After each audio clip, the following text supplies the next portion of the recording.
For today's video, I managed to get all the planets from our solar system along with a few other assets, and of course using Photoshop I'm combining all of them into one final image.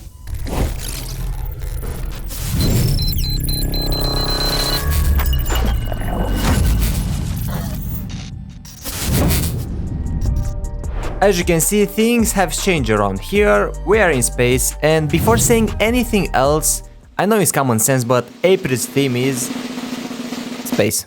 Whoa, what a surprise. In the intro I showed you the assets used, here you can see them again, and beside the planets I got a few more images to work with, just to spice up the composition. Okay, I think it's enough talking. With all of this being said, let's open up Photoshop and get straight to the process. The first thing I had to add was the environment, which is made up by this image of stars. Since it was very dark, I had to manually make it brighter, and I did it by painting on a solid color adjustment layer. The second step was to add the planets, and the first one used was the sun.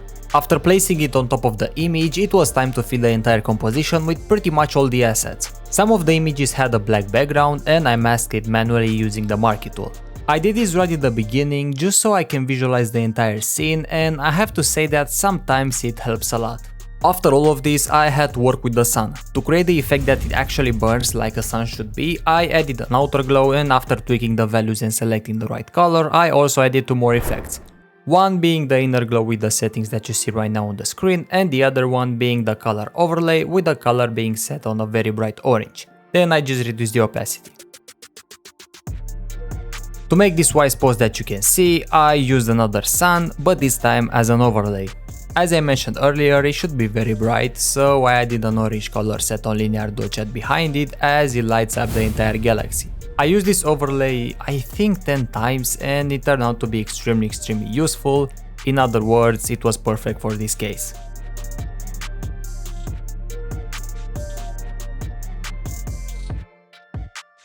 After seeing the result, I moved back to the planets and made them part of the composition. First I added an exposure adjustment layer to which I lowered the values, and then I did this for every single planet. I know these highlights on Jupiter look bad, but the idea was to help me seeing better how to make the shadows.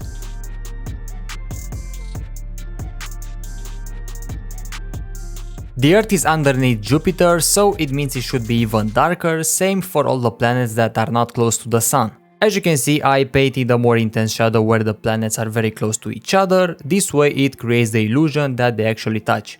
At this point I just didn't like the overall look, especially the gap, and I decided to add the moon. Same as before, just a lot of shadows.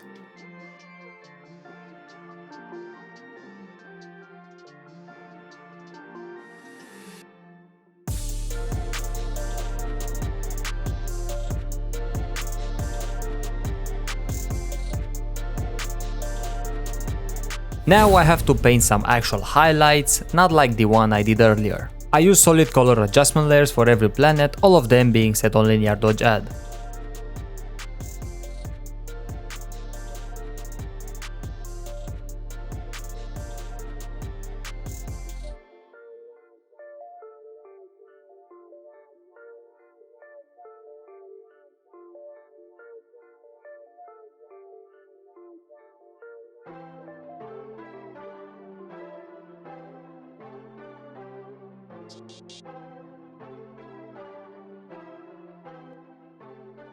Now for Saturn I had to create that ring, and of course using a solid color adjustment layer. Then I just erased the part behind the planet. Here I realized that I forgot about Mercury, so I had to find a place and do all of that boring stuff you have seen so far. I don't really like having only one source of light, so I decided to add one more at the bottom, this one being a light blue, and it will also create a dual tone which will make this image even more epic. This time, however, the light will be mainly seen on the planets that are closer to the camera, such as Earth, Saturn, Pluto and the rest.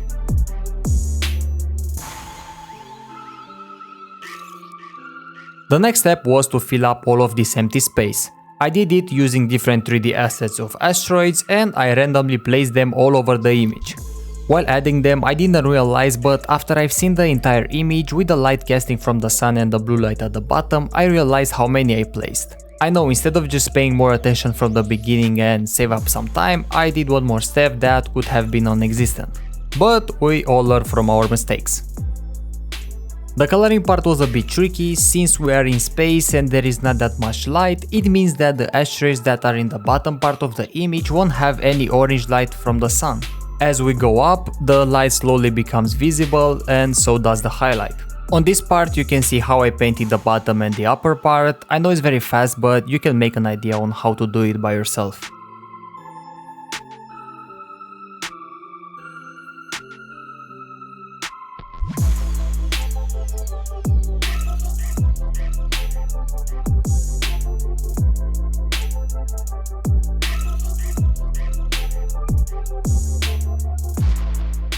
Here at the end I added the astronaut. I did for one last time the same steps as before, made him darker with an exposure adjustment layer, and because he's in the lower part of the image, the only highlight made on him was coming, well, from the bottom.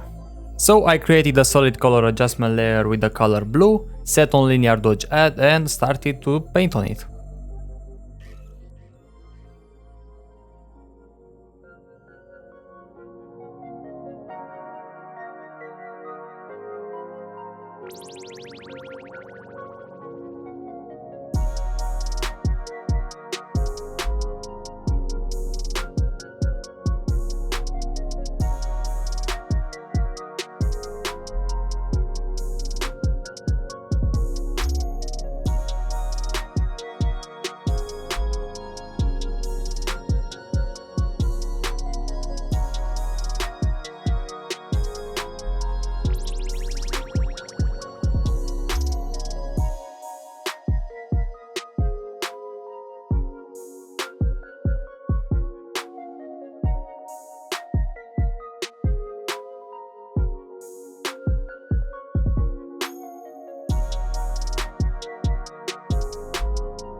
I really hope you liked this video. If you did so, make sure to hit the like button and do let me know down below in the comments what are your thoughts on this type of composition.